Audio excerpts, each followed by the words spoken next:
Welcome back, everybody, to another Deconstruction Junction. No, it is not Saturday, our usual slot. Yes, it is Friday. It is the Friday before Christmas. Michael Jackson calls him Christmas. And Tara Praolo is going to be doing her baby's first Christmas. And so she's going to be off the map for close to a business week, but not fully a business week. And so we've come on Friday, December 20th, 2024, to unpack all of the heaviest, maybe not so heavy, but perhaps some of the heaviest things. I see that we're now live over on TikTok, you and I. Congratulations on your professional TikTok debut. Pew, pew, pew. Pew, pew. You can see my face now. Yes, she's a real person. She's amazing. I'm Dr. Flo, online coach and mentor. I encourage, equip, and empower people every day to try to get the most out of life. Your life is a piece of fruit. How much juice you gonna get out of your life? All right. My life could be over tomorrow. It could be over 40 years from now. How much joy, how much love, how much peace can I extract from this day, just for today? I hope people get it tapped in, tuned in, turned on to that, and also to manifest their dreams as I have. If you look through my photo album and the receipts of my life, you'll see a guy who manifested every childhood dream. And I want to continue to manifest my dreams and help you do the same in mutually supportive community. One of the most amazing and talented people that I work with every day at the water cooler and at the We Work in the Sky is a multi-passionate and multi-talented Tara Praolo Studio, who co-hosts Deconstruction Junction with me every week in this network. Who are you? I'm your resident white-facing biracial multi-passionate musician, and I talk about the issue that nobody wants to talk about and push you to do the same. I'm ready to deconstruct with you all tonight. But we would also love to have you here on the pod. Tara has had quite the week leading up to the holidays. An access need, as we say in the community, is that she will need to be as she is, given all of the things swirling and all of the demands. And so, yes, if you are wanting to join our dais and wanting to be one of our guest hosts and unpack the things that are important to you, we invite you to the podcast. I mean, we're just here for love and to have a good time and to not be so bored with our existences in life. We're going to jump into Tara's topics this week, but I want to let y'all know over on TikTok that if you want more confidence or if you need a coach or mentor or someone to believe in you, we're here 24/7 in the Discord server. If we're asleep, when we wake up, we'll respond. Multiple clinics, multiple topics, over 20 topics maybe for conversation. And, we're there. We've built it. I believe in community. And that's what we're doing here in Deconstructed tonight. All right, Tara's up. The threads will be quick. Art survives because the artist doesn't quit. I don't know that I believe that's true, but I know I am who I am today because I knew you. Art survives because the artist doesn't quit. Here's the reason, y'all, that I'm kind of like, I don't know that I believe that's true, is because some artists did quit, like wholly quit, and we just found their shit 50 years later or 100 years later. Is like, nah, girl, they just done died. Like, so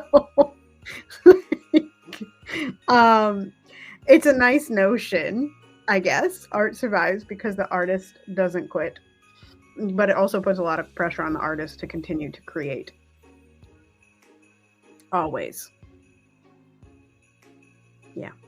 You think there's a pressure to create for artists, or is this something that we just really enjoy? No, I think it depends feel like. on the person.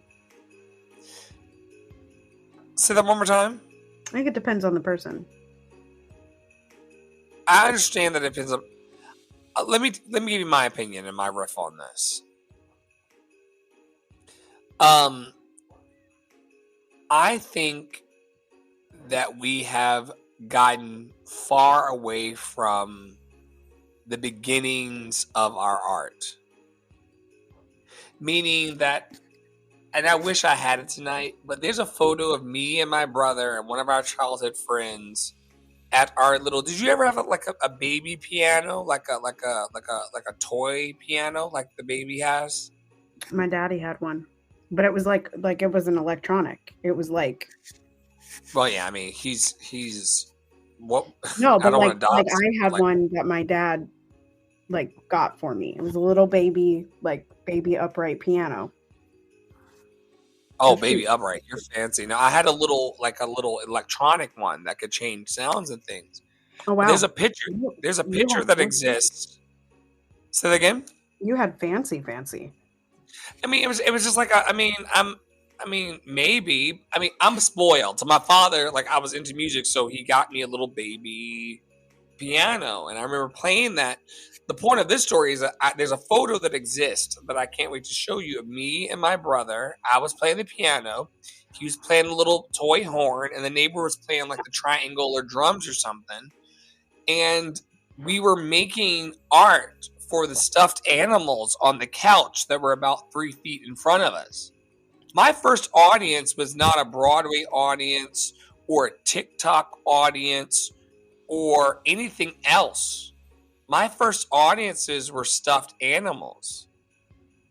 And I just decided that when people were like, oh, it's kind of good, it's kind of bad, or when people weren't paying attention through the 80s, 90s, 2000s, 2010, 2020, now we're in, when people decided that they wanted to pay attention or not pay attention, I returned myself back to who I was as a kid.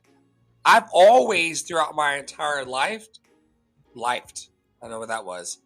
Extra consonants. Throughout my entire life, I've always loved broadcasting and loved music. And I think that my art has survived because I just decided that no matter what, no matter who, I was going to make the art. Then came money. Then came the bills. Then came the rent. And then the mortgage. And then the heavy responsibility. And then the kid me that was prancing in the living room and singing into the hairbrush. And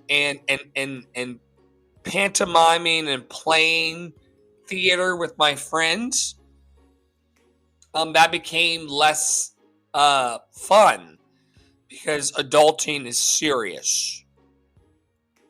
And I think that if you're artists out there paying attention tonight to this program, I want to encourage you to not quit, because it doesn't matter if fine art or performance art survives. You need to survive.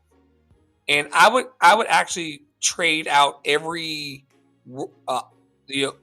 where you see the word art tonight in Tara's share, trade that out with the word you. You survive because you don't quit. Your joy survives because you don't quit. And just be committed to that. I see a lot of people trying to make a living from their art, but it's very, very clear that they're not having fun with it. I just came out of a brief spell of that, where for about 4 or 5 days, I just wasn't connected. I see you, Tara. I wasn't connected to my art. And it's important that you return to whatever that childlike version of you before the competition, before the evaluation, before they put you in a line and said, you're the 137th best. I'm the 246th best. Before they did that to us, we were okay. And we weren't going to quit talking and speaking and creating and singing because it's who we were. And now capitalism and adulting has separated us from who we truly are. I think that some of us need to really do some mirror work. Shout out to Louise Hay, our great ancestor, our great white lady ancestor. Y'all pretend like I don't like white people. I like some. Select. A handful. Select. Because what are y'all doing? What are y'all doing? What are y'all doing to actually make it so that humans that breathe like you, hurt like you, aspire like you, cry like you, laugh like you, have an equal quality of existence as you do? What does that look like to allow someone who does not look like you, who you know is subjugated, who you know is oppressed? And I'm not talking to Tara right now on the screen because she makes sure with time, talent, and treasure that I at least have a life that's not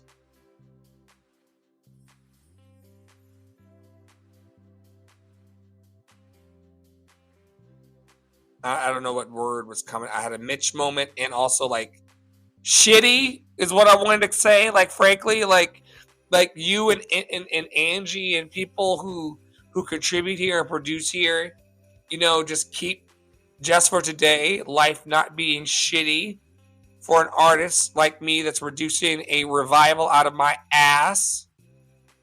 It's like how I see you, Tara. Like, how can I make the lights a bit better? How can I make the microphone better? How can I encourage him out of the sunken place of broken sound into now being live for Irene and the world on TikTok with you, and also the slideshow that looks amazing with the Running Man logo produced by Poppy Water. The art survives because we have 58 weeks in this, and while it's hard and it's bitter and we fight each other and we fight ourselves, we still remember our childlike heart that wanted to just feel good making the art and to be clapped for a job well done.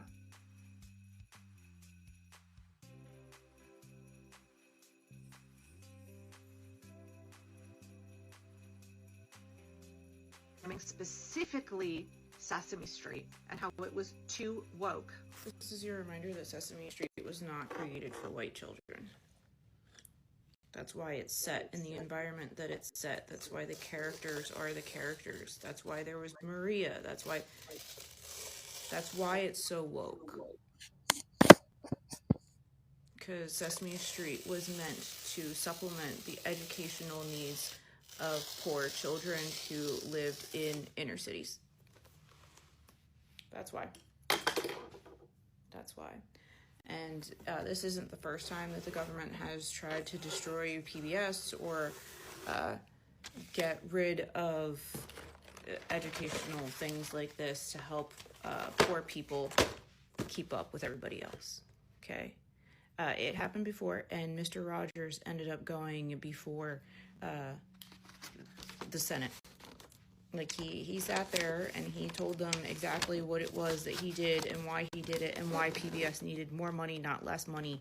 And they were so moved by Mr. Rogers that they did, in fact, give him more money. But Sesame Street, the creation of Sesame Street, was never supposed to be for the audience. It was never supposed to be rich white kids. It turned into that because it became so popular. But Sesame Street was always supposed to be for poor inner city black and brown kids. Specifically Sesame Street and how it was too woke. This is your reminder that Sesame Street was not created for white children.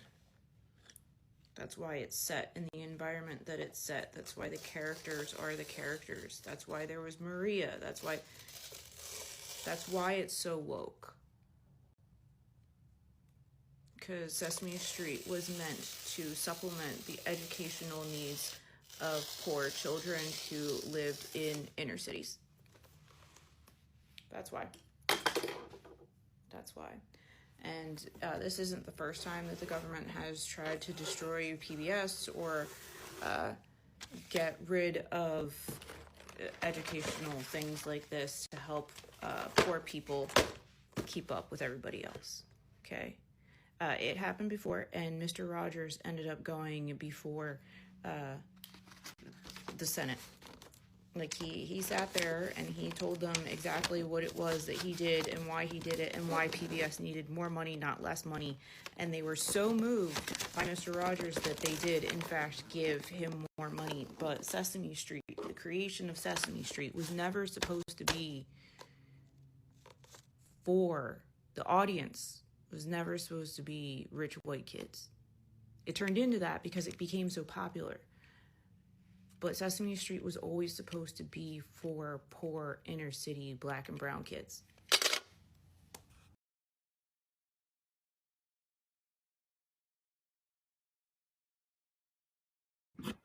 I just brought this because I wanted to lift that Sesame Street along with TikTok are on the chopping block.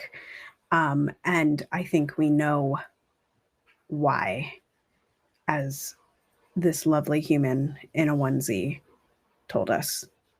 Wait, Sesame Street's on the chopping block? I know Sesame Street. Sesame Street was recently acquired by HBO Max. What happened to Sesame Street? What happened to recently?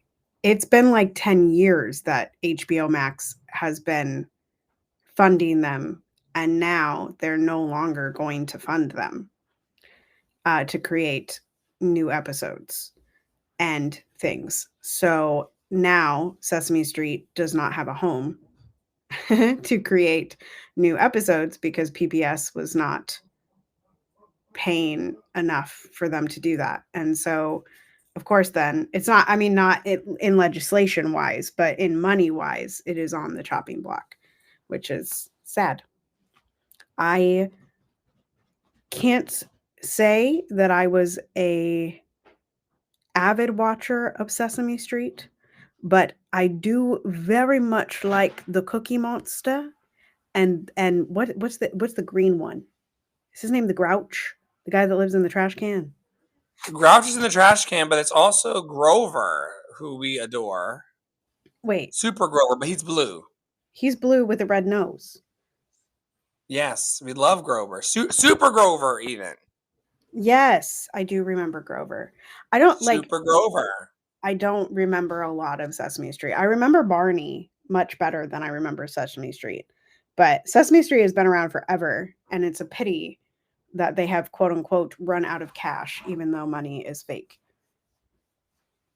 And we know why they have conveniently run out of cash for that show. Well, I'm kind of torn. I didn't know. I didn't. This topic, I didn't see it coming tonight. I'm kind of. I'm kind of neutral because, Sesame Street is so important to me, but I know that in the future of our dreams and where things are going, we're Sesame Street now. Like you're Sesame Street and I'm Sesame Street, like, and maybe Sesame Street was supposed to last for multiple decades and multiple generations, or maybe Sesame Street becomes something that was popular in the Roman Empire and it actually lived its time And now with the advent of TikTok and the internet and Threads and Blue Sky and X Spaces and everything that's happening so fast in the world, you know, you're in your mid-30s, not to dox you on the internet. I'm pushing now into my 40s. I'll be 41 in February and thrilled about it. What if Sesame Street is a historical piece of our lives? And that's probably what the 60 and 70 and 80-year-olds feel in their lives. And I'm not mad about you bringing this here, but it just really signifies a turn of events. If we really care about the black and brown children, then we will produce content for them. And because we're here, we know that we can. But it's sad to know that Maria and Big Bird, the people who started Sesame Street, Jim Henson and the crew at the theater workshop. It's called Children's Theater Workshop, which is what Love and Action Network is doing now. Maybe it's a passing of the baton. I don't want to speak, too prematurely, but Jim Henson has been gone from this planet for a very, very long time. I just looked it up. He died before I was born. When did Jim Henson die? May he rest in power. He died May 16th, 1990. Before Poppy was born, too.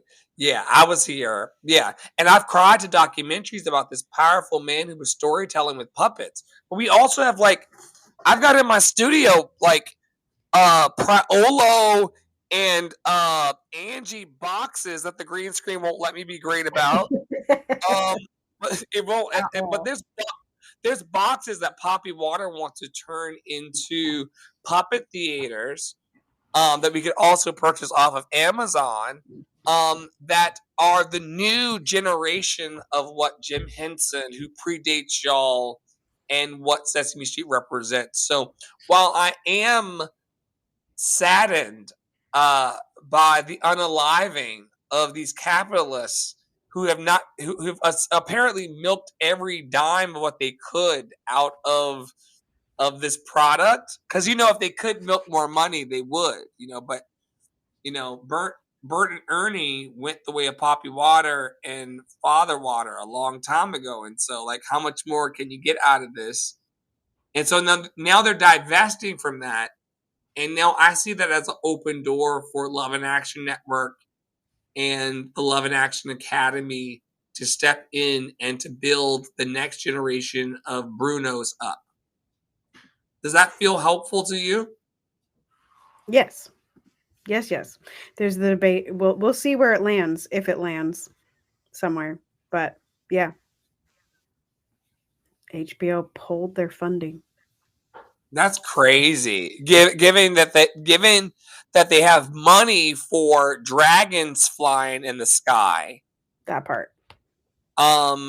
CGI, but the education of children. But you know what this is about? An educated child, an encouraged, equipped, and empowered child that knows how to use their time, talent, and treasure as a awesome global citizen is not going to fall in line with a fascist regime. At all. And so when you all are seeing education under attack, they're trying to make the people so dumb, which is a word that I'm not supposed to use in public, but they're trying to water you down in your intelligence. There we go. They're trying to water you down in your intelligence so much that you don't believe in yourself. And in the future, which we're going to talk about in a little bit, in the future, I've said this for years, and Praola knows this. In the future, we're all our little Jetson television shows. Right. We're all micro influencers, and either we are influencing people towards something that feels good on a Friday or something that feels low vibrational on a Friday. And we take responsibility for that here in the network on multiple channels, but some people don't. And this is where it's going. You know, the wholesome stuff is going away, like Sesame Street, and the InfoWars and Fox Newses of the world are sprouting up fully funded. And the people who are champions of love and good and hope and peace and all of the light worker type of stuff, the healing practitioners, have to continue to use the free tools. Now, you all will donate to us soon. I see your donations in the quantum field, to get all of our little branding off and things like that, so we can, you know, be profesh again. But it's going to be funded, grassroots funded love going forward because of things like Sesame Street going away. It's both thought bad news for my like Mr. Rogers heart. You know, some people don't see it this way, but I see myself as a very rough around the edges Mr. Rogers. Like I want to do like a "Won't you be my neighbor," but like a real ass neighbor. Like we're not waving at each other. Like when was the last time you waved at your neighbor? Precisely. Hashtag never. Well, that's a lie. I do sometimes wave at them as I'm driving by. Anyway, next slide. Freedom isn't unencumbered existence. To be liberated, we need community, and in community, we're inextricably tethered to each other's well-being. We might have grown up thinking freedom is embodied by the lone cowboy in the Western movie who can go wherever he wants and do whatever he likes. But is that freedom or is that lawlessness? And I loved this for a couple reasons. Because, okay, first reason that I loved it was because it forces people to have an imagination about what like freedom actually freaking looks like. Like, we can say the word freedom and ain't nobody knows what the hell we're talking about, because hardly anybody imagines freedom or liberation, right? Like no one does. And then once they imagine freedom, usually they are thinking like, I can go wherever I want. I can do what I'm happy. Like I'm the happiest and there's nothing that can touch me and I'm just happy. You know, and I have all the money and I get to go on the boats and the ocean gate and I get to go be with the killer whales and, you know, whatever. Not the Ocean Gate. I get to have Shamu and I get to, you know, I get to do. You could become Shamu. There you go. Yes, we could become. No, you could become food for Shamu. Well, you could. I heard Shamu. Listen, I think he pulled some people down. But you deserve. Oh yeah, hashtag. That's a company. I used to work for them. That's the Bush SeaWorld properties. Y'all cannot be putting these wild animals in close environments and thinking they are going to probably want a cracker for you. At all. It's weird. And the second reason that I liked this was the need for community and how to be like, by the, you know, first we imagine what freedom looks like, but then we imagine what freedom looks like collectively. And I think that is a lot of times where we all stop. We stop at freedom for us, ourselves, and freedom maybe for the person that's living or people that are living in the house with us. But we're not talking about freedom or liberation the world over. We're simply talking about what's in arm's reach to us, right? And I think this is a challenge of thinking larger, you know? So I loved, no crumbs on that one. I don't know who this person is, but no crumbs. Well, you know, you and I are running. I'm running. You are being an awesome friend and sister and cheerleader with the pom-poms. I actually have one in my shirt. Here you go. And why are they placed there? I just cannot. It's one pom pom. Yeah. Okay. Here you go, y'all. It's okay. it's a dog with jingle Let bells us and a pom let pom. us be PG-13 then. Let us be PG-13. All I want to say is that I have taken to a program called Emotions Anonymous. It's been helping me over the last 3 years, in addition to a kinship with Tara and therapeutic aid and awesome healthcare. It's helped me to find the ground in all of this. And I have too found through Emotions Anonymous and now our Emotions Not Anonymous programming that I need community. And a lot of y'all are out here, and I've been in a situation where I felt like, in order to get it done, people have let me down so much in my life. And I've had such a horrible time with my negative bias, or my negativity bias, pardon me, that I don't believe that I will be supported. I don't believe that people will actually show up. I have not seen it yet.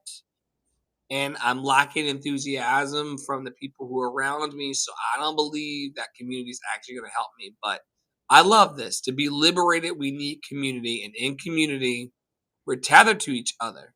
That's why I use the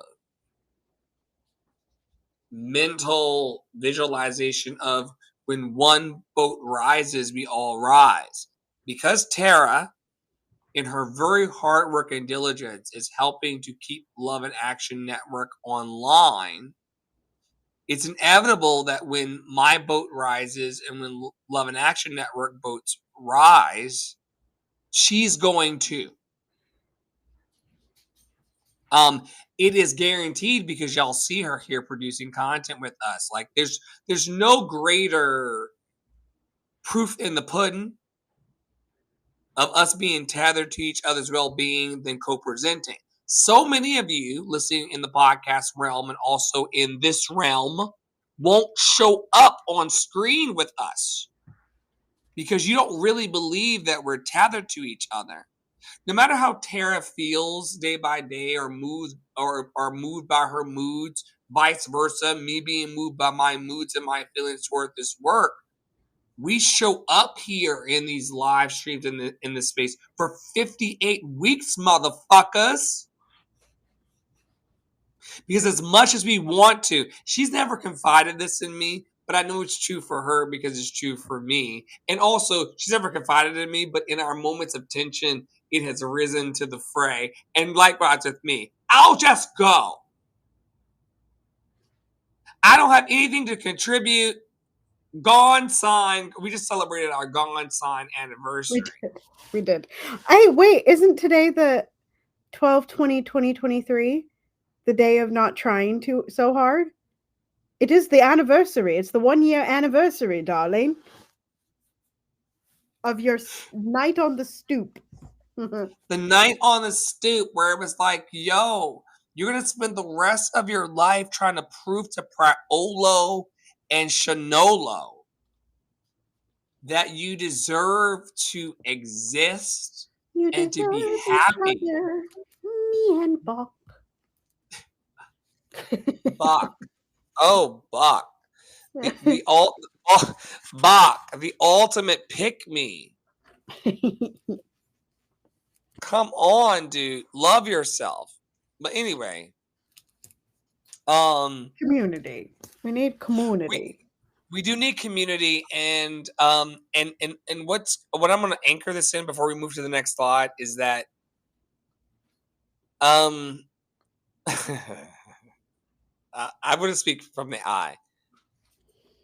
I have rudely and profoundly sometimes rejected the community I had, privately and publicly. And let me tell y'all something. Michael Singer came in like a hurricane last week and taught us in our Teachings Love and Action Network that you don't want to be in resistance about what you're living. You want to be in acceptance. And that's tough. Wait, let me do it one more time. Do it one more time for the close up.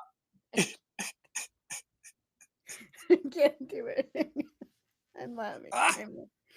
Like it's not savory to be like, yo, like, and it's not all bad. Like I'm in a, like, personally from the I'm in one of the most amazing seasons of my life that, depending on how I looked at it, and Tara knows my ledger balance, you know, for full transparency, and for those of you who will listen back to this in the archive, or like the people in my legacy who will be like, yo, who is this guy named Flo, also known as Trey, also known as Andre in the Flow, or whatever. Y'all need to know that, like, this is life happening to us in real time. We are the artists in the time capsule in the sky who are showing up boldly and unapologetically every day to say, like, yo, this is how we fight. This is how we disagree. This is how we blow up. This is how we say fuck you. And still know that on the other side of that loved and lovable fuck you is this inextricably tethered thing that, even if like, there's no way that Tara Praolo and I would have met each other save on this really late night on a social audio app. And there are times in my life where I'm like, when I was in my lowest vibration, and she was going through therapy for me, and I was going through therapy for her, which is what real friends do, by the way, who really love one another. It was kind of like, I would tell my therapist, I was like, I bet she curses the day that she encountered me in the middle of the night on a Clubhouse, because that was the night that we became inextricably, teleprompter, inextricably tethered to each other's well-being. It's kind of like now I care about her until she unalives. And I do feel that Tara cares about me until I unalive. And so it's kind of like once again, just back to the text. To be liberated, we need community. And in community, we're tethered. And as much as we try to, Michael Singer, resist and push away the people we've met on this fucking bingo card of life, the bell has been rung. I'm in Praolo's life forever. Even if she puts another gone sign in the yard and goes away, I will be that guy that wanted her to be fully integrated. And this is the stuff that we talk about in the private, but I will put her on blast because I got a podcast and I can do it, and I'm the boss. This is a Black woman, y'all, and it's also a white woman. And she's in a very unique position of having to deal with all of us motherfuckers because of something that happened in what I think is the 90s. Yes. Yes. And okay, year 1990, because I was born in 91. So I'm doing this on purpose because it's important, as one of the other hats I wear as like your coach and mentor guy. Y'all let this lady be who she wants to be. Y'all let her wear her hat that I requested, and let her be loved and lovable. Let her champion her Black composers and Black opera singers.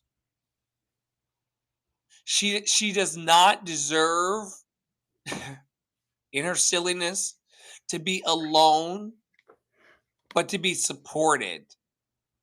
And we're in this weird thing where we're still wanting to pull ourselves up by our own bootstraps, But my bootstraps, y'all, are being funded by Priolo.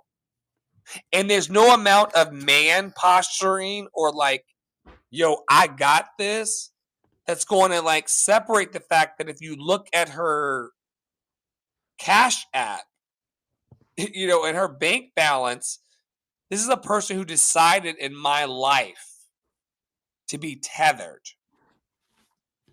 And while my bank balance, as I'm donation based and community funded, it's not, it's tethered.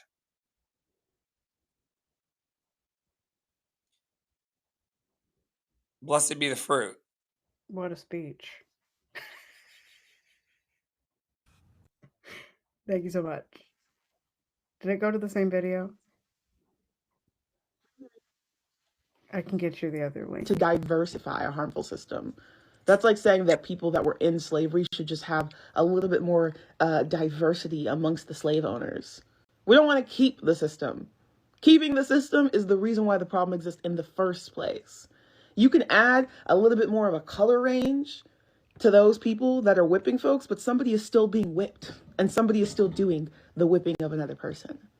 Having equitable forms of whipping is not going to stop the problem.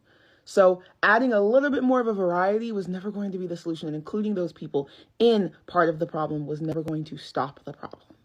And that is why we have to move on. Let DEI die, guys. Let's move on to what it should have been the whole time.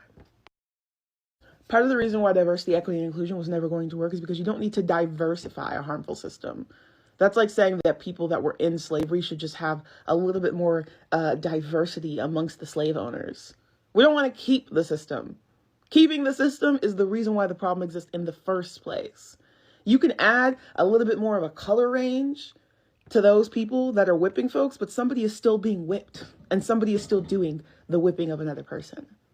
Having equitable forms of whipping is not going to stop the problem. So adding a little bit more of a variety was never going to be the solution, and including those people in part of the problem was never going to stop the problem. And that is why we have to move on. Let DEI die, guys. Let's move on to what it should have been the whole time.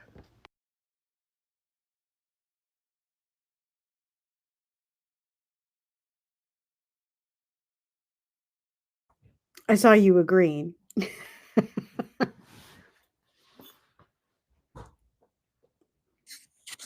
Listen, y'all, and I didn't bring this slide because I kind of slipped and slid my way into tonight's sharing time. But someone online today on Blue Sky said, "Beat your kids." Oh, yes. Y'all going to jail, and I'm going to report you for that shit. Same thing with the whipping trope in this share. We don't want more of the same. We have actually in our network and one to another actually tried this. We've tried to be our mothers to each other. I've tried to be Joyce to her, and I'm not going to dox your mother to me. And it does not work to perpetuate more of the same violence on a community. It's important that we just venture in our imaginational space, to try something new.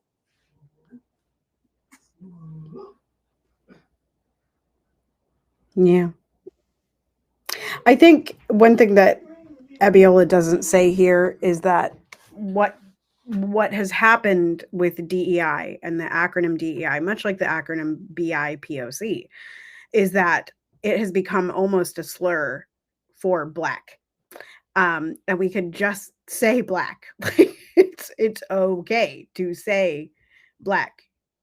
I don't think Jimmy Jams is in the audience, but it is okay to say Black. So, I mean, I agree.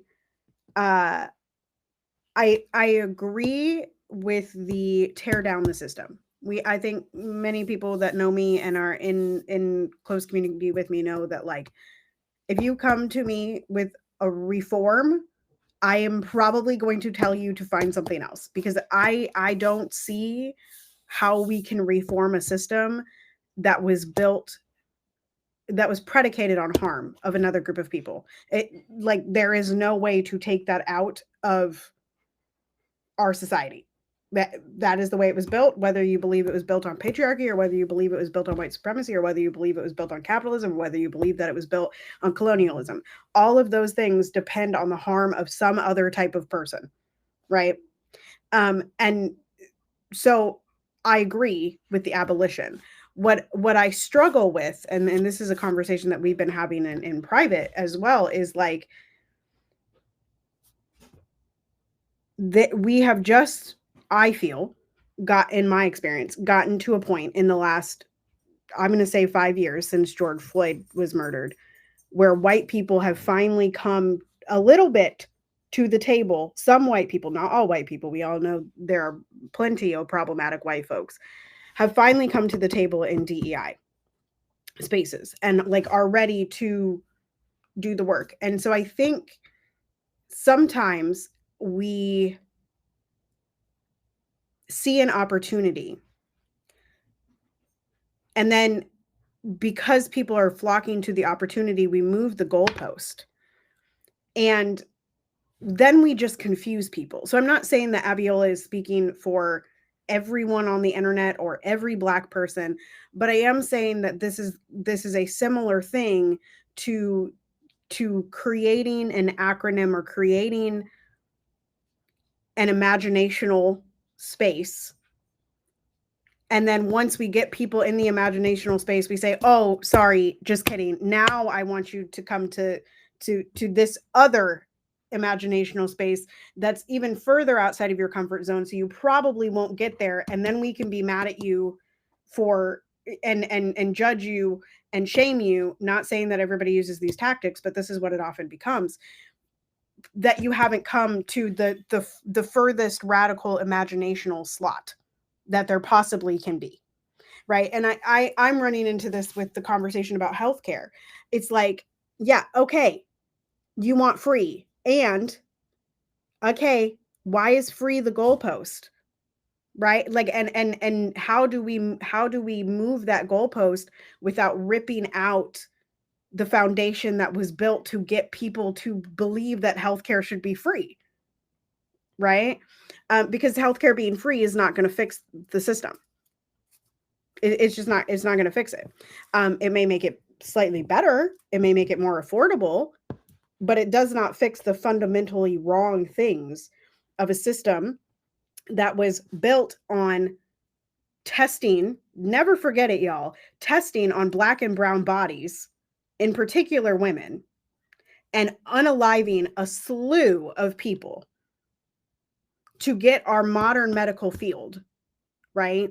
So that bias, that prejudice, that oppression will always be present in the system as it stands. And the only thing we've been able to do is get people to the free. But now it's like, how do I get you beyond that? And so this video, to me, like, yes, I get it. And I do think that DEI is not enough. But I think if it's the thing that gets people on board, then we have to work through that to the further radicalization, right? Through to the promised land, right? To the place that we're trying to get people to. And I think this is true. Like, this is a radical take. This Abiola's take is a radical take, because I don't know that you would hear a lot of Black people saying that there's, throw away the whole system. At least I have come across many the intersectional marginalizations. And a lot of them are still like, reform, DEI, representation, right? So yeah, so again, like, I am on the side of abolition. I don't think you can reform a system that's been in effect for over 1,000 years.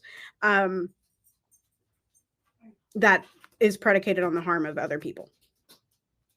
But I also think that we have to be careful as a community of radicals to not continue to move the goalposts when people are just barely understanding the first one.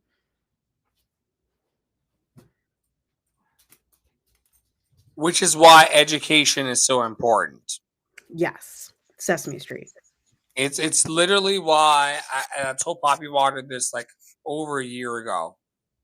We're not in the business of serving people in our network elaborate meals and elaborate fusion dishes and things like that.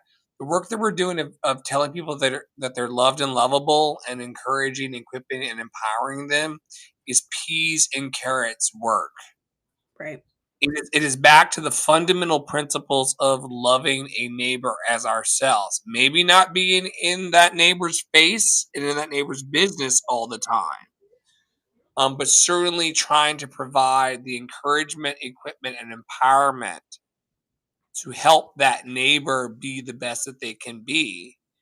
And that can happen with any of us. Any of us. Right. Okay. Last one. No one needs you to start a mutual aid group. I'm really curious on your thoughts on this one. Yes, we need, you can't take it away from me. I got to read it. Yes, we need a mutual aid mindset. Yes, we need to donate to mutual aid, not nonprofits. But there's nothing new for you to do, especially if you're white. Donate to and promote individual mutual aid asks. There are so many. Supporting existing mutual aid orgs if you need something more structured. Look for the people already doing the thing well. They are probably Black, gender marginalized people. Let go of the savior mentality. Wait. Is this for the people of Pollard? Is this for the people lighter than you?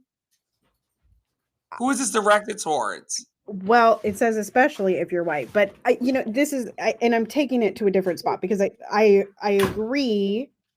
I agree that we need to instill the mindset of mutual aid prior to creating more mutual aid organizations. It's the same thing in the opera world. I just said this to my teacher this morning. It's like, do you create another opera company, or do you just go, like, do you just push on opera companies to change and demonstrate different repertoire to them? As you know, that's at the level of the frustration you want to engage. You're going to be like, if you start your own opera company, that's a certain steep hill. If you go and try to dismantle what massa is doing inside of opera, then that's also a steep hill. Like, pick your suffering, Right. the Buddha would say. So, I mean, like this whole idea of like, do we need more companies, nonprofits, groups, organizations, or do we just need to help pull people into the ones that are already established? That's really what it comes down to. And I'm curious. I mean, I think I know your answer. I think I can surmise your answer. I mean, listen. I was already tuned out when this lovely, loved, and lovable human said, "No one needs you to start a mutual aid group." That's absolutely nonsense because there's not a person, yourself and myself included, and not a human on earth that does not need some level of aid. We all need someone to love more on us and to care more about what we're going through. So I didn't understand what I think this person is pointing to is their disdain and my disdain for the nonprofit industrial complex. There's a space where there's a lot of performance of help and aid, but it's happening in a way that's more of the same of what we've always seen. If you're helping someone because it's part of your corporate responsibility or to look good, then I would question your motives. But if you actually want people to do well on the planet, to be happy, healthy, and free from suffering like you are, that's a whole different structure for how you're, moving in your life. And I'm with them at the bottom. This post gives me very like a broken clock can be right twice a day. This is and it's one of those things where there's like there's lateral violence happening inside of the post, like it's definitely like I saw that term. Shout out to Myrtle Lemon Todd, I love you so much, thank you for your terms and thank you for your work inside of NNFCS, otherwise known as the Litter Box, a hot mess express, if I've ever seen one in the classical music world.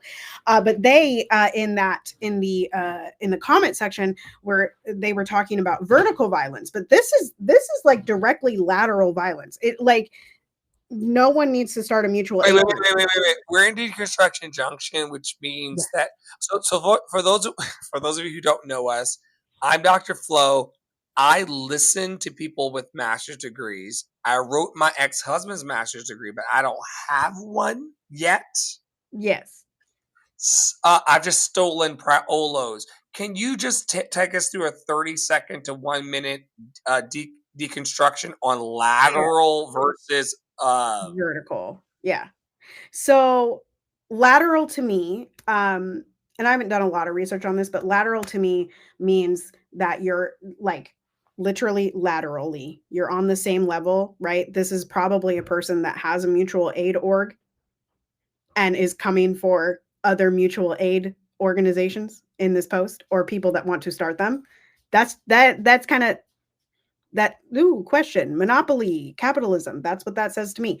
But so lateral would be this way. Obviously, y'all know vertical means this way. So vertical violence is when like you're upset with the people that are above you, quote unquote, in the company, but you take it out on the people that are quote unquote lower than you, or you create a situation where there are people lower than you. So for instance, in this situation that Myrtle was commenting on, the person was like, the higher ups aren't even paying the singers as well as they're paying the instrumentalists. And this person was like, the singers work just as hard as the instrumentalists, da da da da da. And technically they're working for us. And that's vertical violence. So that is an example of vertical violence. And like I said, this particular quote is lateral violence, in my opinion, because it is like that opening statement, while it's a nice hook and it's gotten us talking about it, it is essentially hurting people's creativity, hurting people's imagination. And this is what I think, not to be a newbie to the social justice space that I'm not a newbie to, because I was born biracial. So therefore I was here 33 years ago, almost 34 years ago. I think that we a lot of times do more damage than good, because we are crap, as AMB criticizes in her book, Emergent Strategy, that we are very often creating situations of lateral violence just like this, where we are just quote unquote reinventing or reorganizing or reforming systems that are already in place that can be damaging. And yeah, let go of that savior mentality. And I think you see where a lot of my questioning this week. I mean, this has been a question about the opera company for a while, but or do I pay another human, or help get the funds for another human to produce the albums, or do I produce them myself? Do I get the funds for another person to start an opera company, or do I take them myself? And what part of that is savior mentality? Because that is a thing. That is a thing, right? And they're not explicitly saying in this post like white savior. They're saying savior mentality. And I think that's very, very careful. I like it's. I'm gonna be very clear on this. I feel very Kamala. I'm gonna be very clear, and I've got my Kamala juice going tonight too. If y'all know, I got my malarkey Kamala juice. I don't care if you're white, black, red, brown, fuchsia, purple, green, cripple or crazy. I want to be fuchsia. All right. Okay. Your love is my love, baby. If you're fuchsia, if you like it, I love it. I want you happy. what I and I say this to you privately and also publicly all the time. It's kind of like if saving someone and lifting someone up, if if lifting someone up makes you feel good, then lift them up.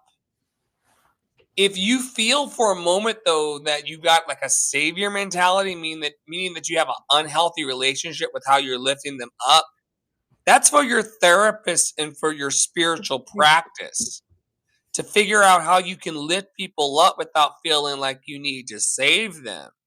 So I am with this post on that. But this post was crazy because it had a lot going on. But yes, you white people need to start mutual aid groups because you out earn everybody else. And if you're not going to start giving 10% or 20% of your income to someone who's less fortunate, you're a taker and a greedy bastard like the incoming commander in chief. I will not mince words about this.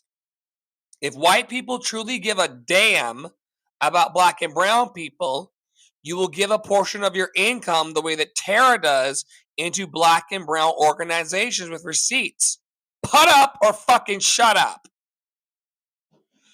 Now it's on to my shares about this Luigi Mangione, Mangia la Pizza. This is art imitating life and life imitating art. If you're following the story of Mangia la Pizza, which means in Italian, eat the pizza, Luigi Mangione, you will know that he is having a moment like a raisin in the sun. He's having a moment in time. Is that the cue? No, I'm singing a moment like this. Some people wait a lifetime for that one special walk. A helicopter landed. I mean, look, helicopter treatment. I mean, you're getting chauffeur. Do y'all not see this concierge? Oh, I can't believe it's happening to me. Some people wait a lifetime for a moment like this.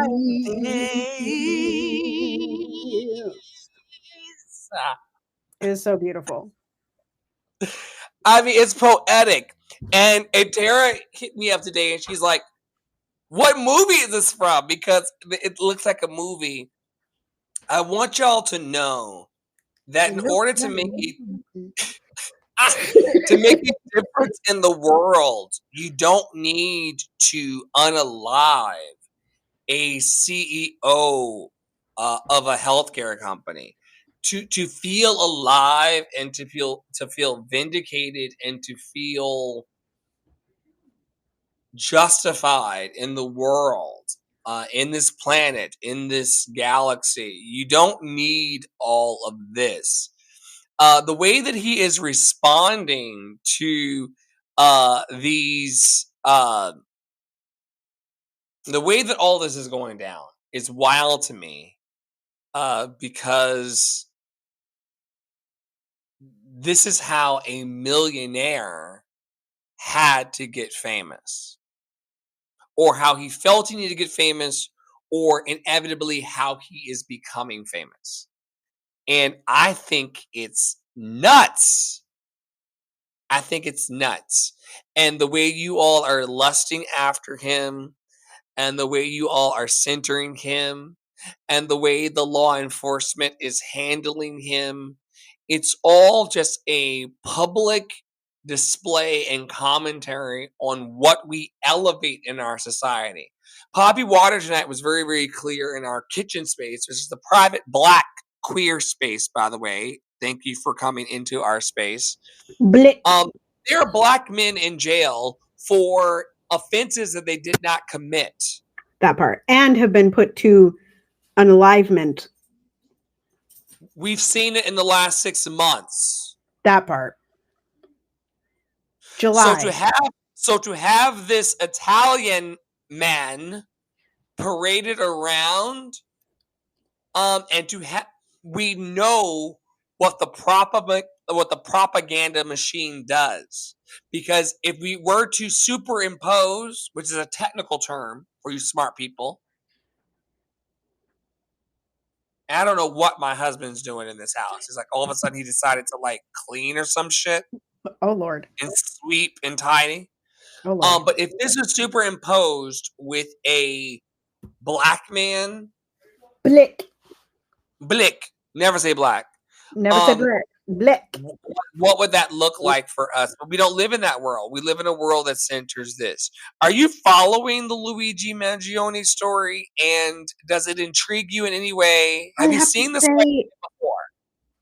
I have to say that after the initial like pew pew, I was kind of like, okay, I don't think that's the way we're going to handle our problems. It is the way I feel about like, and this is a topic I didn't bring because the video got deleted, but like, it is how I feel about cancel culture, or this like obsession with dogpiling on specific creators that happens on TikTok. Is very specific to TikTok. Like you'll see like 200 videos about the same goddamn thing, or the same person. And it's like, I got it, I understood it after the first two. So I kind of stopped following it because I just disagree with the method. Like I don't think that, and this is going to be a little, I don't think it's wholly true. So y'all just stay with me. I don't think that using the master's tools are going to get us anywhere. And I say that very carefully because I do think that there's a place for violence. I do think that there is a place for utilizing some of those tools and climbing the ladder and getting power and utilizing, and then like taking that power and manipulating it into a different type of power. I do believe in that. However, I don't believe in pew-pewing a CEO just because he's a rich man that did something to your family. Like, how does that actually do anything for the greater good? In the same way that people yelling about Madeline Pendleton online right now, how does that help the greater good? If we're all enroped in this discussion about freeing Madeline Pendleton, who's a nobody on the internet. Wait, but is she locked up, or are we just freeing this white lady from the online jail? She ain't in jail. She's not Luigi. She ain't in real jail. So no, I haven't been following the story. But I have seen some of the pictures, and I have seen like I've seen listen. Me and Dr. Flo, we are unserious, serious people. The people on the internet talking about this, black people to be specific, they are so unserious, child. They are unserious. And the stuff that I have seen, I cackle, right? The ex-Tina, okay, she done that video. I'm still laughing about it. I had to watch it about 5 times to actually listen to the serious parts that she was talking about because it was so hysterical to me. But yeah, I mean, where was this brigade when they were bringing in the January 6th white folks? Where was this brigade when Trump was in court and convicted as a felon? Over 34 counts, in case anybody forgot. Over 34 counts. Mm-hmm. I mean, and also, if this was a black man, let's be real. If this was a black man with the NYPD and he had been arrested at a McDonald's, it wouldn't have been an arrest, because we saw a black man less than a month after George Floyd be murdered at a Wendy's. So until y'all want to talk about that.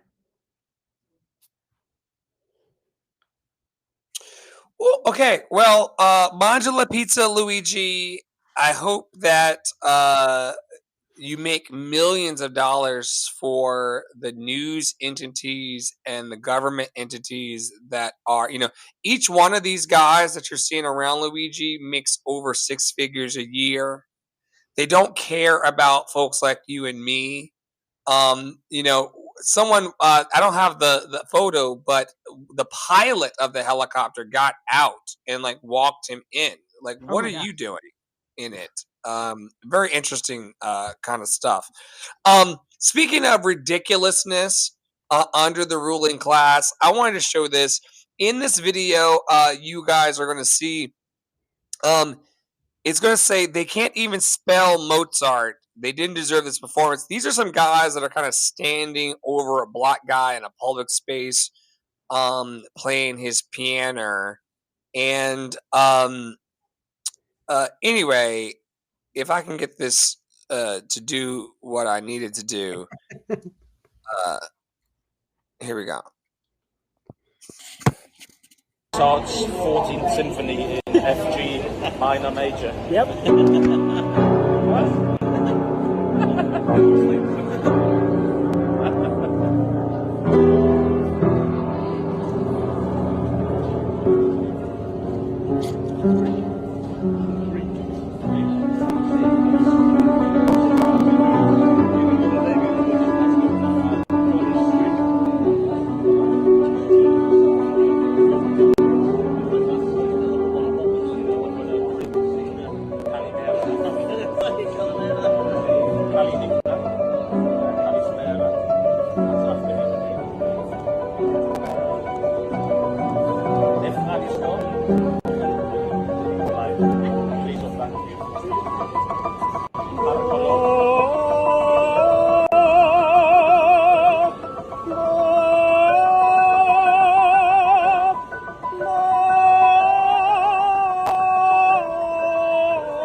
Can you sing Mozart's 14th Symphony in F G minor major? Yep.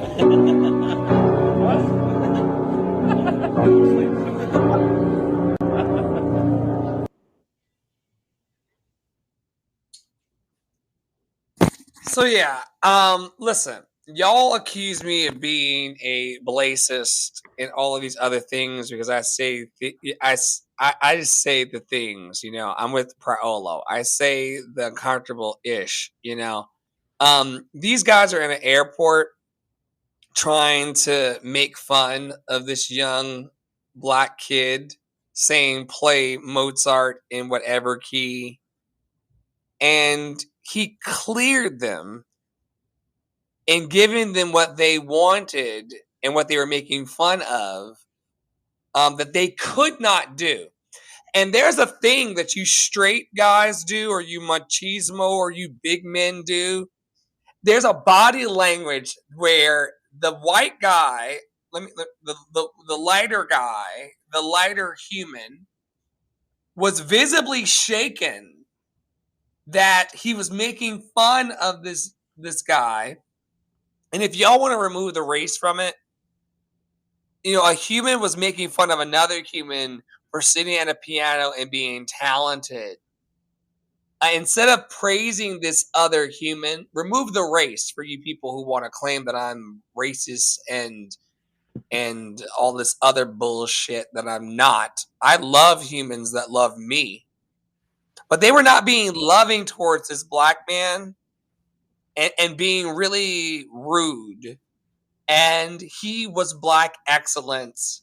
And I loved witnessing him be himself in the face of people who were visibly multiple times. If you watch this video with or without me, you'll see that they are surprised and shaken that they could not see the fullness and the wholeness of who he was, but he was that. And we are that.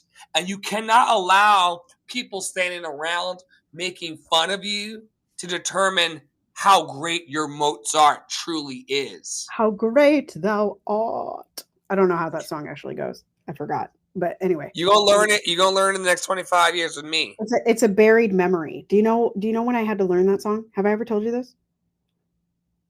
It was my college audition song. They made us sing it for college because I went to a freaking Lutheran college. Disgusting. Anyway, continue. It's a bop, though. It's a bop. It's a bop. Then sings my soul, my Savior God, to thee. Right. How great thou art. And you know, one thing Oprah talks about, and one thing I talk about, and one thing that Paola talks about is the power of being underestimated. What I loved about this is that they underestimated him, and he was greater than their estimation. And a lot of you listening back to this podcast or watching it over on Substack, people are actually counting you out. They're counting me out too. I've accomplished great things, and so has Paolo. But they're counting us out. They think that we have gone away into the shadows and that we are just going to no longer speak up about the things that are important to us and put our art out into the world for as long as we're here just for today. Y'all got us fucked up if you think that your high school shenanigans of laughing in the back of the classroom with your spitballs, that's how old I am. I'm old enough to where people weren't tweeting things through threads on the internet or tweeting things. Like, I'm a spitball kind of old, where someone had to put a actual piece of wadded up paper in a straw and hit you in the back of your head with it. If y'all think that this new evolved way of trying to talk people out of their greatness is going to work, you don't know us. You also don't know. You don't know me by now. You ain't never gonna know me. No, you won't. If you don't know me, you won't. Also, shout out to Coleman Domingo this week, who was in an interview with this random white guy I do not know. He is so listen. He is the reason that I watched Fear of the Walking Dead. Okay, listen. I'd never heard of him, but I like that he's I like that he's 54, which means that he's 14 years in my future. You know, Black people need to see their futures. They need to see it. For you, Black woman, look at Angela Bassett. She's gorgeous, child. And super talented, unapologetic, outspoken. A lot of our role models, and some I'm 40 years old. People you got a role model? People think that role models are for kids. No, this 50-year-old, 54-year-old Black man award winner who's yo, I'm just being myself. I'm Black. And that's what makes me beautiful and stand out. And that's what makes me not crack. I think it's beautiful. What say you about being Black and not cracking? Listen, I did this thing on Instagram the other day. It was one of those stupid, show yourself in 2019 and then show yourself today. And I captioned it, biracial don't crack neither. Babies. I look the same, minus the hair, as I did when I would, y'all, some of y'all, if you're my personal friend on Facebook, y'all go in my profile pictures. And if you scroll back far enough, you're going to find a picture where I have a coffee filter on my head. You don't tell me that don't still look exactly how I look today. Exactly. Listen, and my daddy, child, he's 74. 74. You would not know. Black don't crack. You won't know. I feel like in exchange for the hardship of being pestered by people who have a mental illness about the way that we appear in society, I think that the great source of all wisdom or the universe granted us just I think that the youth the youth going longer is also repayment for the adultification of Black kids, right? I mean that's a conversation that what's her name, was having about Blue Ivy, right? And how we adultify Black children, really quite horribly, you know. And it's the reason why 13-year-olds are murdered by police. Black 13-year-olds are murdered by police. Black 12-year-olds are murdered by police. Trayvon Martin, anybody? Changed my life. Like, let's be for real about why those kids were perceived to be adults. And dangerous. Why did Elijah McCain,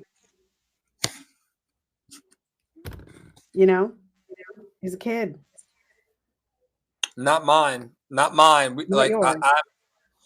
It is crazy. Let me go to this. Someone today on Blue, someone was talking about a controversial thought, and this person, female anatomy enthusiast, which is like a troll on the internet, but a human who is powering this, said, "Beat your kids." I just want to stop here tonight. This is one of our longest episodes ever, Paola. We're heading to an hour and a half, but we're good. We're good. We're moving. You're going on vacation tomorrow to have baby's first Christmas, and so we had to go out with a bang. Right. But a lot of y'all have come from this, and I've come from this, where my ass was beat as a child for being myself and to try to course correct my behavior and my existence. And someone wanting to be cute and posting a controversial thought into Black Sky said that a great idea would be to beat your kids. Beat your kids.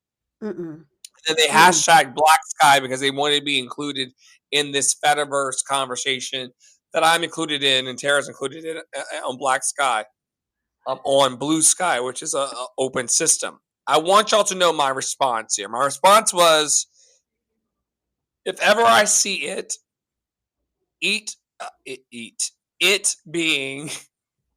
You had a lot of typos today, but it's okay. There was another. Also, there was one that I saw that I had collaborated on, and it was morning, but it was MORNGING. My partner came home early today, and so the holidays got started very early. I apologize, folks, but I'm telling y'all, if I see y'all beating your kids, you're going to jail. You're going to jail. And I know that there's a lot of cultural, because white people don't beat their kids and Black people like to beat their kids. This clearly was a person who was talking about. Black people don't beat their kids, child. They do. Say it again? They do. White people? All of this you're the representative here of this. I don't know nothing about white people's life. They don't beat their kids, child. If I see it, y'all, and y'all are you abusers, like my father, may he rest in power and peace, elevated ancestor. If I see y'all touching these babies in anger, you are going to jail. Now I know this was like a random post on the internet, but I want y'all to know, some of you adults out here get your rocks off by making the little people feel smaller than you. A lot of you get your rocks off by trying to feel better than the little people in your life. My father did this. And I want you to know, to your faces on this podcast tonight, that if I see you touching these babies or harming these babies in any way, you are going to jail. Bare minimum, I'm going to call CPS and turn in your address. Fuck around and find out. My father, who's dead now, was a person who threatened me around calling CPS because he wanted to intimidate me. Nothing that he wanted to teach me, you guys, needed to happen with him putting his hands on me in anger. You're creating violent children. You're teaching people how to put their hands on other people in anger because you've done it to them. And I know the reasons why you're doing it. You're doing it because it happened to you. Now, maybe it didn't happen to you listening on the podcast or watching the show. Maybe no one beat your ass as a child to try to just make you be a decent human. But this shit comes from like chattel slavery and comes from the plantation. It comes from evil, non-melanated, light bright people who wanted to put us in our place and hang us from trees and things to make us behave. And then we get this white man's Bible, this white Jesus's Bible that says crazy things like spare the rod, spoil the child, to justify the harming of the kids. Now, y'all gonna say to me, oh, Dr. Flo, you never had no kids, you never raised no kids, but you don't know how frustrating it can be. Like my father, if you cannot raise your children without physically harming them, you have a problem. If you cannot communicate what you want to communicate to another human, and I'm a horrible example, hypocrite that I am, but I'm raising my voice right now, but it's for passion and getting my point across. But once again, y'all not kids. This programming here is for 18 plus. I'm talking about the babies that y'all are raising your voices to and striking in anger. Things like my father, I can show you better than I can tell you. You know, like stop beating your children because it happened to you. You are fucked up. I am fucked up because the people who claim to love me handled me in anger, resentment, and rejection. I would not allow my partner in this house with me to put his hands on me with anger. I had no choice with my father. And some of y'all are talking crazy to your kids and putting your hands on your kids. And like my father never harmed me or abused me in public. He did it in private under this black folk thing of not letting people know. White people do this too. Don't let anybody know what's happening within the four walls of our house. You're protecting abusers. I'm grateful, as I've said on my social media, for the internet, because no one's no longer, that's probably a double negative, and I have education. No one is any longer, hate a fucking typo. No one's any longer going to be able to abuse me as my father did in the 80s and beat my ass in seclusion or in isolation. You're not going to mistreat me without a camera in your fucking nose, because y'all are wrong for this. You can raise good people and you can put great children into the world without beating them. And then y'all wonder why Luigi is fucking shooting people at point blank range in the street. It's all connected to me. But if you do this shit in front of me, I'm calling CPS bare minimum. And if you continue to do this shit as y'all do this and let it slip that you do this, your asses are going to jail. My father should have gone to jail. May he rest in power. He's in the ultimate jail now, Tara.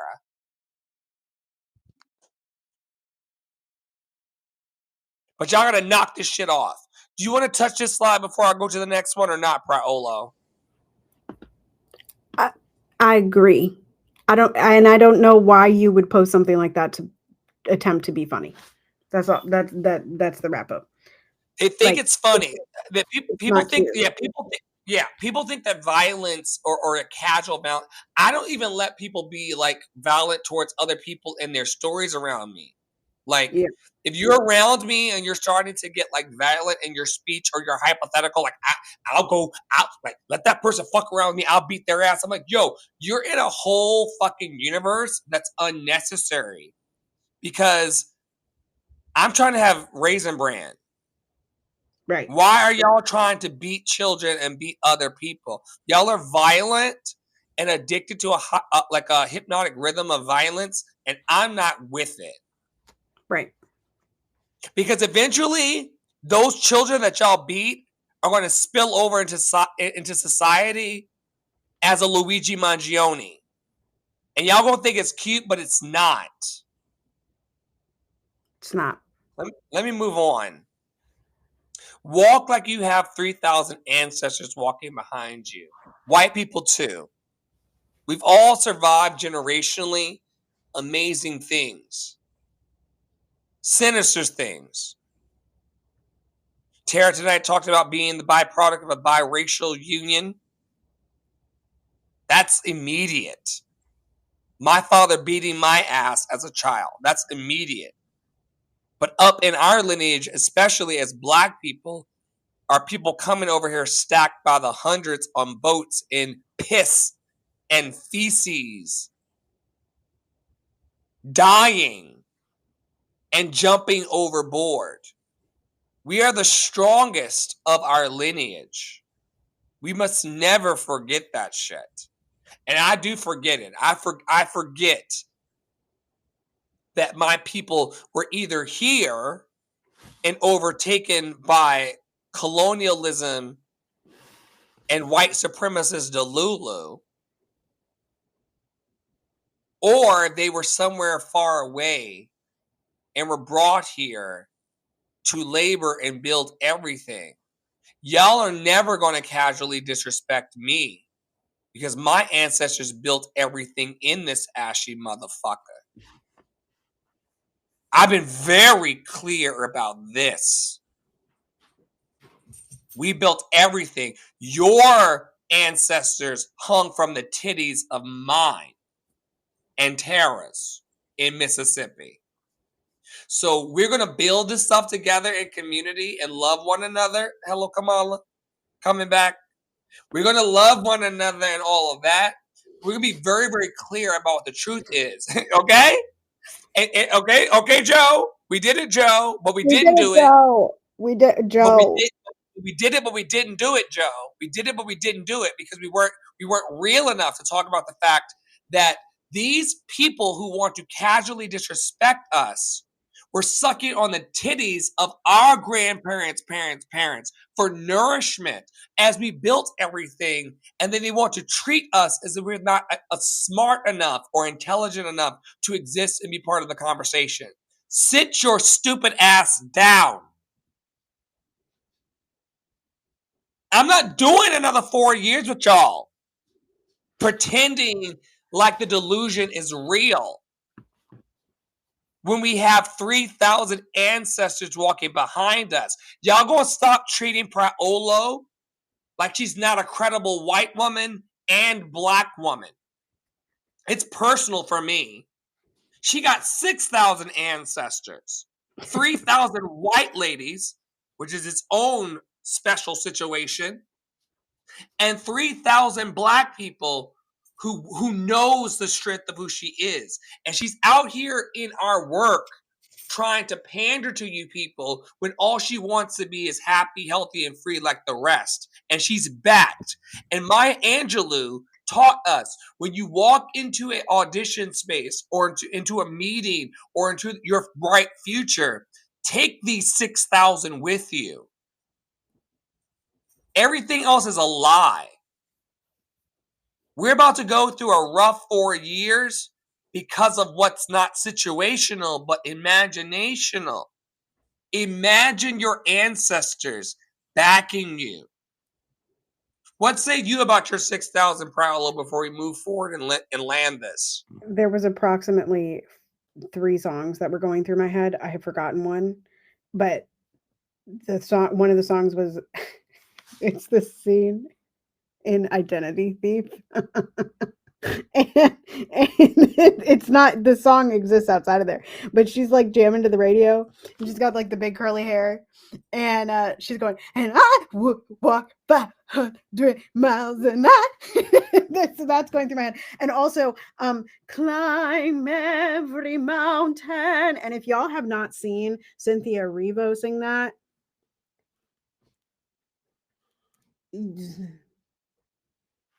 I've not. The version that I know is another Black Girl Magic who I want to meet, but I don't know what I would really say to her. Another person who's produced multi-passionate biracials and is Audra. Audra's Climb Every Mountain in the live version of that musical. I love Audra. Yeah. Yes, I will send you the Cynthia Erivo because she did it as a tribute to Julie Andrews. It's beautiful. It's really beautiful, and like Julie is like crying. It's beautiful. It's beautiful. Yes, walk like you have 3,000 ancestors behind you. Whatever it takes, y'all, to be confident and courageous. And I don't think your 3,000 ancestors would be tearing yourself down like your voice in your head tears you down sometimes. So maybe give a listen to them. That's all. Yeah, the people at the bottom of those boats had all of the feelings that we have, but deeper concerns. Right. Like deeper concerns. You and I are 900 miles apart, producing over a year of encouraging content for people. Right. We have challenges, but we stand on the shoulders of people who are really challenged. Let's talk a bit about our announcements, y'all. This was like one of the longest episodes we've ever done. But Tara Y'all go had watch Madison, okay? And then tell me that our episode is long. Tara had a child pulled out of her lower abdomen earlier in the year. And that particular spawn of love is having their first Christmas with grandparents, and Tara's experiencing her first year as a mom. And for all of you breeders out there, y'all will know, I'm not one, but for all of you breeders, you will know that this is something that can only happen one time. I watched Tara earlier in the week, y'all, tear up because the baby is no longer a week old or 2 weeks old. I teared up a little bit too because as the baby grows, I'm also growing. Wait until I send you the picture that Ross just took of the baby. I'm not gonna spoil it for you, and then I have a video for you later of the baby. One moment the baby is like literally like microscopic, like in mommy's lap, and then now the baby's out in snow in Eddie Bauer, no less.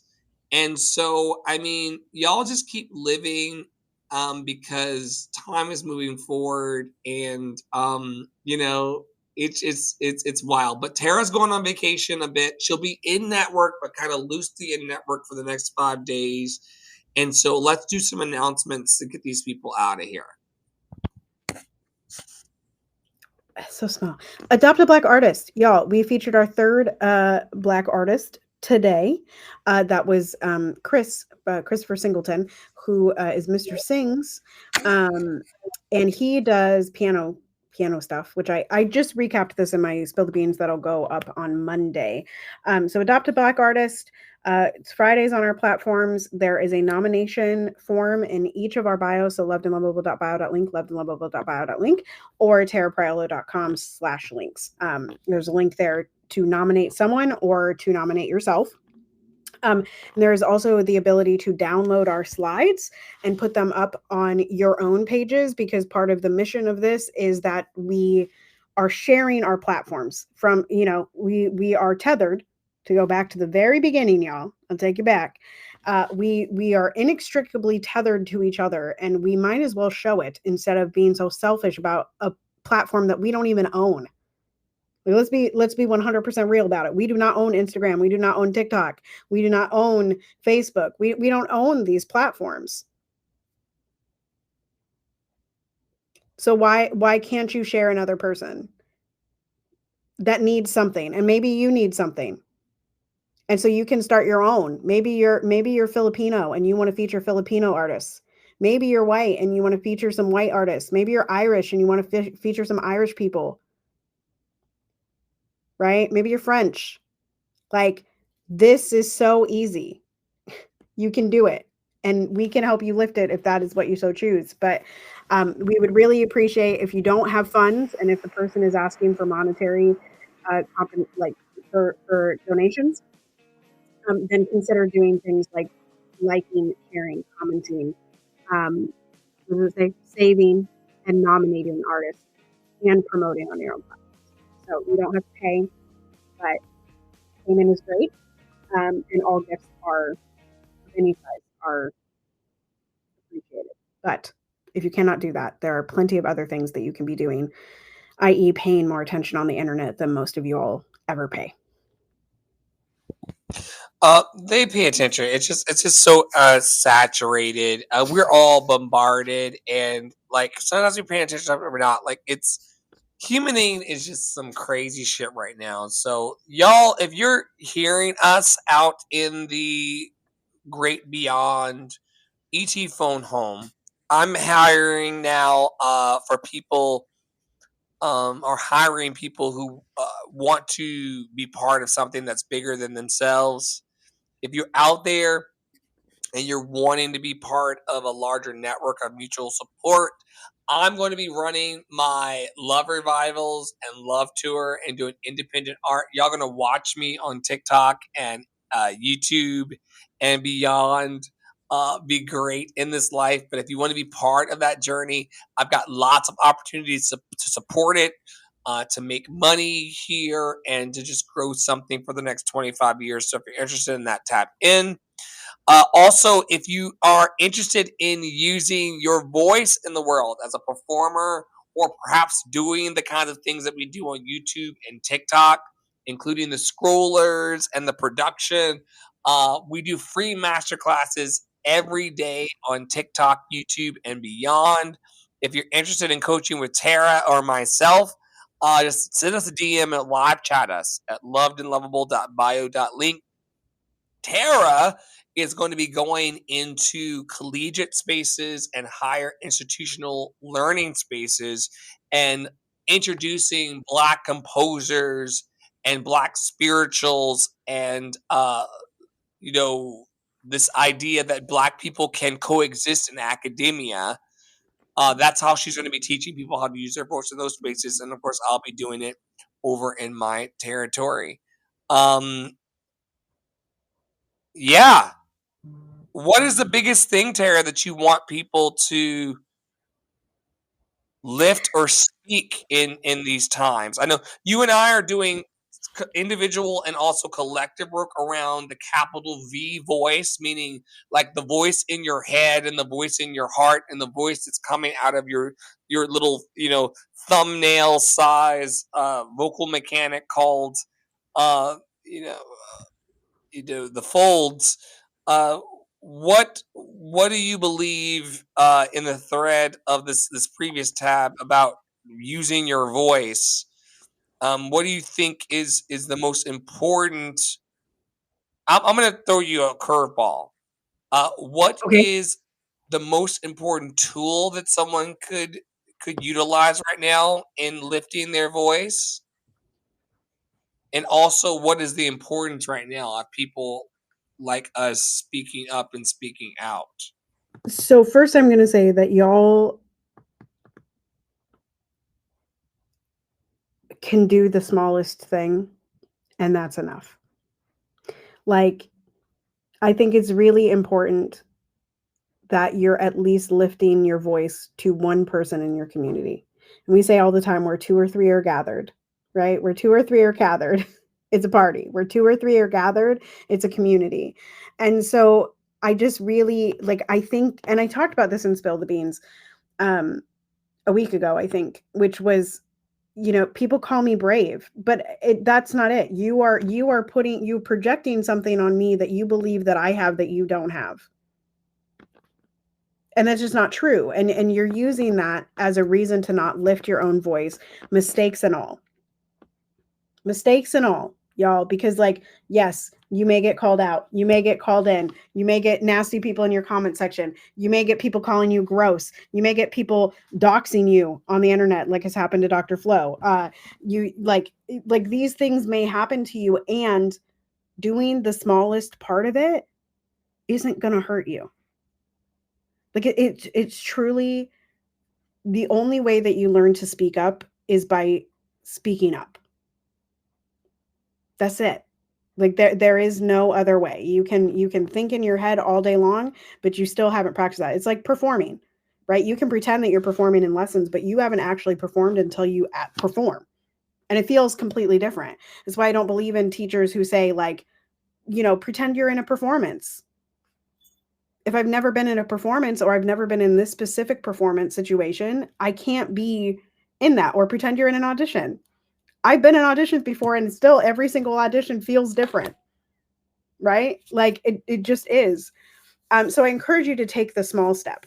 And that is Stacey Abrams from her podcast. Like, she never leaves people without something they can tangibly do. So if your tangible thing is to follow the link that I shared yesterday into my stories for Myrtle, right? Because there is a bill headed through Congress that I don't know if it's passed or if it's just headed through Congress. But you can call. You don't even need to make a call a lot of times, right? You can, and it will auto call, like, do the smallest thing that is tangibly within your reach. And then the other thing that I'll leave people with regarding the capital B voice is never forget that the people that you idolize, because I know there are people that idolize me, and I know there are people that idolize Dr. Flo. And how do I know that? Because I have been in your position, and I have idolized people like me and Dr. Flo. We go through it too.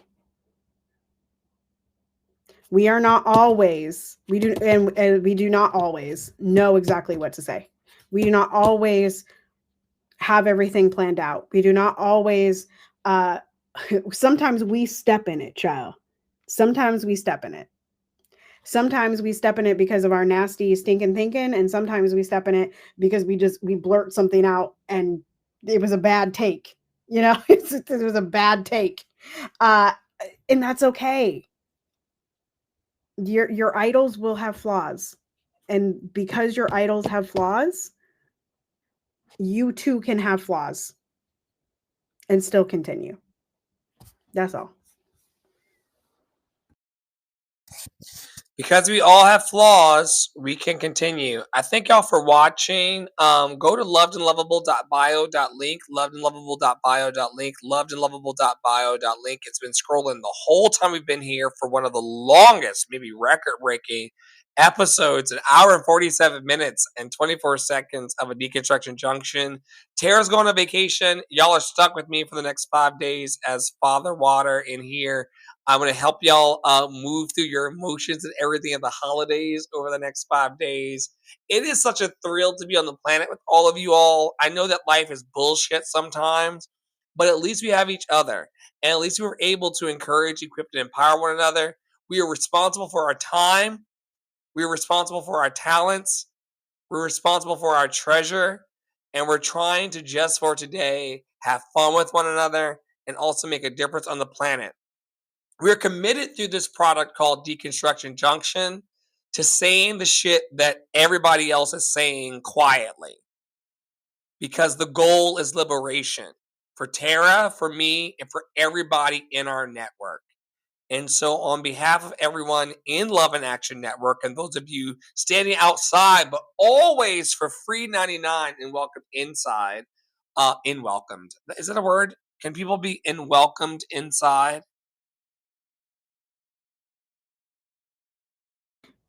I don't think that's a word, but it can be now, like imaginational. All right. We welcome you into our imaginational space of Love and Action Network. And until we meet again, I think the next Deconstruction Junction is going to be probably Saturday. Yes, Saturday, December 28th. We will see you at normal time, which is 1:30 p.m. Eastern, 12:30 p.m. Central Time. And stay tuned, because Dr. Flo, you are now in Dr. Flo's very capable hands for the next 5 days, whilst I gallivant through my Christmas adventures. You are on mute. Or we lost the mic. We lost the microphone. We lost mic 1, mic 2. It's gonna be the same. It's gonna be the same. It's been a long episode. Polly wants a cracker. Polly wants a cracker. You're loved and lovable. You're loved and lovable. You're loved and lovable. Loved and lovable. I'm always gonna be saying, stay in your power, stay in your joy, stay loved and lovable. And on behalf of Poppy Water 33, Tara Paolo Studio, and myself, Andre and the Flow, I wish y'all a wonderful holiday weekend, and we will see you on TikTok, YouTube, and beyond, and our network. Take care, everybody.